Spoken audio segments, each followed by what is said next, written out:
अब इस क्वेश्चन में कह रहा है Rohit purchased a pair of shoes for ₹882। Rohit ने शूज़ का पेयर परचेज किया 882 का इंक्लूसिव ऑफ वैट, जिसमें वैट इंक्लूड था। If the original cost be ₹840, अगर उसकी ओरिजिनल कॉस्ट ₹840 थी, find the rate of VAT. तो हमें रेट निकालना है, कितना % वैट उस पर लगा है। तो कैसे निकालेंगे देखिए, अब हमें वैट का रेट नहीं पता तो लेट कर लेते हैं। Let the rate of VAT be X%, X% लगाए, राइट। अब हमारे को सेल प्राइस ऑफ शूज पता है, sale price of shoes including VAT, including VAT कैसे निकलता है ये हमें पता है। लिस्ट प्राइस कहें या ओरिजिनल प्राइस कहें, उसमें ऐड होता है वैट, जो कि ओरिजिनल प्राइस पे ही निकलता है। तो original price plus VAT on original price, original price, right. अब सेल प्राइस कितना था शूज का including VAT, that is ₹882। Original price कितना कह रहा है शूज का, ₹840। और वैट की परसेंटेज हमने कितनी मानी थी, X%, तो X/100 on into original price. Original price था हमारा 840। वैट हमेशा लिस्ट प्राइस कहें या ओरिजिनल प्राइस कहें, उसी पे निकलता है, राइट। तो अब देखिए 882 अपनी जगह रहा, 840 इधर आके माइनस का हो गया, right, equals to X into 840 upon 100। अब देखिए हमें पता है एक ज़ीरो से एक ज़ीरो कैंसिल हो जाएगी, तो ये कितना आ गया देखिए, 882 में से 840 गया तो 42 बच गया, इक्वल्स टू 84x अपॉन 10। तो x कितना आ जाएगा देखिए, 42 अपनी जगह रहा, 10 उधर जाके मल्टीप्लाई का हो गया 42 के साथ, और 84 डिवाइड में आ गया। अब जो कैंसिल होता है उसको कैंसिल कर देंगे। 42 1 ज़ 42, 42 2 ज़ इज़ 84, 2 1 ज़ 2, 2 5 ज़ 10। तो x आ गया हमारे पास 5%। परसेंट क्यों, क्योंकि हमने वैट की परसेंटेज मानी थी X%। तो रेट ऑफ वैट कितना आ गया, rate of VAT is 5% is the answer. Let's do next question now.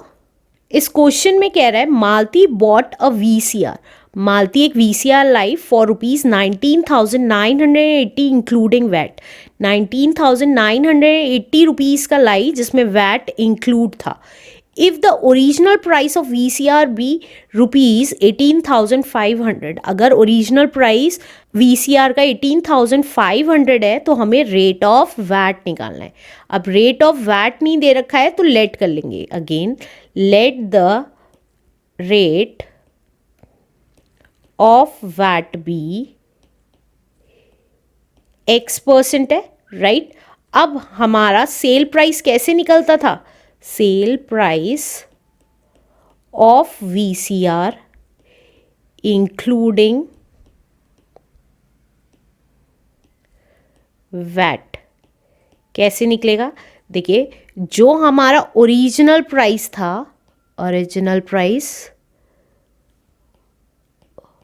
उसमें ऐड कर देंगे हम क्या, वैट ऐड कर देंगे on original price. OP means original price.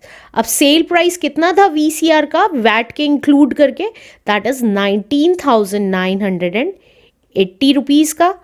अब ओरिजिनल प्राइस कितना था, 18,500 रुपीज़, और हमने वैट कितना माना था, X% माना था ऑन ओरिजिनल प्राइस।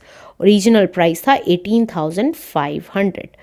अब देखिए ये 2 ज़ीरो से 2 ज़ीरो कैंसिल हो गई, तो ये कितना आ गया, 19,980 इक्वल्स टू 18,500 प्लस 185x। तो 185x अपनी जगह रहा, 19,980 अपनी जगह रहा और 18,500 इधर आके माइनस का हो गया। तो ये कितना आ गया, 0 में से 0 गया 0, 8 में से 0 गया 8, 9 में से 5 गया 4 एंड 9 में से 8 गया 1 इक्वल्स टू 185x। तो x की वैल्यू कितनी आ गई, 1480 अपनी जगह और 185 डिवाइड में आ गया। अब जो कैंसिल होता है उसको कैंसिल कर देंगे, तो 5 3s are 15, 5 7s are 35, 5 2s are 10, 5 9s are 45, 5 6 are 30। अब 37 6 आ रहा है यूनिट डिजिट, देखिए यहाँ पे 6 है यूनिट डिजिट, तो 8 से मल्टीप्लाई कर देंगे क्योंकि 8 7s are 56 होता है and 8 3s are 24 plus 5 is 29. So that means 37 1s is 37, 37 8s is 296. तो हमारा x कितना आ गया, that is 8%। तो हमें वैट का रेट पता चल गया है, तो rate of VAT is 8% is the answer. Let's do next question now. इस क्वेश्चन में कह रहा है the value of a car including VAT is 3,82,500। Car की वैल्यू कितनी है वैट इंक्लूड करके, 3,82,500 है। If the basic price of the car भी, अगर बेसिक प्राइस कहीं या ओरिजिनल प्राइस कहीं या लिस्ट प्राइस कहीं, अगर वो बेसिक प्राइस 3,40,000 का है, find the rate of VAT on cars. तो हमें वैट बताना है कि कितना वैट लगता है कार्स पे। तो रेट ऑफ वैट नहीं दे रखा है तो लेट कर लेंगे, let the rate of VAT be x%, x% है। तो हमारा प्राइस कितना है, वैल्यू ऑफ कार कितनी है, सेल प्राइस ऑफ कार कहें या value of car, sale price of car including VAT कैसे निकलता है हमारा, इंक्लूडिंग वैट है हमारा। देखिए बेसिक प्राइस, क्योंकि क्वेश्चन में बेसिक प्राइस करके दे रखा है इसलिए बेसिक प्राइस लिख रही हूँ, प्लस वैट हमेशा बेसिक प्राइस पे निकलेगा, on basic price. Basic price कहें, ओरिजिनल प्राइस कहें या लिस्ट प्राइस कहें, बात एक ही है। अब सेल प्राइस कितना है, वैट जिसमें इंक्लूड होके बिकती है car, that is called sale price. ये है हमारा 3,82,500 इक्वल्स टू बेसिक प्राइस हमारा है 3,40,000 प्लस x%, वैट है हमारा x% on basic price, that is 3,40,000 पे। तो देखिए ये 2 जीरो से 2 जीरो कैंसिल हो गई, तो क्या बच गया, 3,82,500 इक्वल्स टू 3,40,000 प्लस 3,400x। तो ये कितना आ गया, 3,400x किसके इक्वल आ गया, 3,82,500 अपनी जगह रहा और 3,40,000 उधर जाके माइनस का हो गया। तो ये कितना आ गया, देखिए 42,500 बच गया इक्वल्स टू 3,400x। तो x की वैल्यू कितनी आ जाएगी, 42,500 अपनी जगह रहा और 3,400 डिवाइड में चला गया। अब जो कैंसिल होता है उसको कैंसिल कर देंगे, 2 जीरो से 2 जीरो कैंसिल हो गया। अब ये देखते हैं किससे जाएगा, 17 2s are 34, 17 2s are 34, 35 36 37 38 39 40 41 42 85, 17 5s is 85। तो ये कितना आ गया x हमारा 25/2।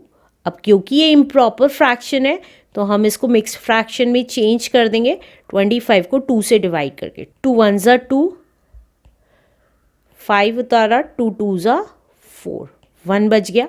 तो हम इसको क्या लिख सकते हैं, दैट इज 12 होल 1/2% लिख सकते हैं। तो हमारा रेट ऑफ वैट कितना आ गया, rate of VAT is 12 whole 1/2% is the answer.